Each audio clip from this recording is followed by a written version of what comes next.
దేవతలు రాక్షసుల దుష్ట స్వభావం తెలిసి కూడా వారికి వరాలు ఎందుకిస్తారు? రాక్షసులను కూడా భగవంతుడు తన సంతానంగానే పరిగణిస్తాడు. అందువల్ల వారికి కూడా వారి భక్తి శ్రద్ధలతో కూడిన కర్మకు అనుగుణంగా ప్రతిఫలం ఇస్తాడు. కానీ రాక్షసులు వారి వరాలను దుర్వినియోగం చేయవద్దని భగవంతుడు హెచ్చరిస్తాడు. ఇది అర్థం చేసుకోవడానికి పాఠశాలలో రాజు అనే ఒక తెలివైన తుంటరి పిల్లవాడిని ఉదాహరణగా తీసుకుందాం. పరీక్షల్లో రాజు చూపిన ప్రతిభకు మంచి మార్కులు ఉపాధ్యాయుని ఇస్తుంది.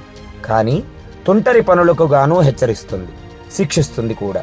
ఇలాగే మన పురాణాల్లో కూడా అసురులు దేవతలకై కఠోరమైన తపస్సు చేసి దాని ఫలముగా వరాలను పొందుతారు.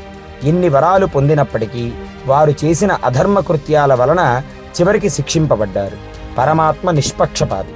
ప్రతి ఒక్కరూ తాము చేసిన కర్మ ఫలితాలను తప్పక అనుభవించి తీరుతారు. ఇలాంటి మరిన్ని వీడియోస్ కోసం లైక్, ఫాలో మరియు సబ్స్క్రైబ్ చేయండి.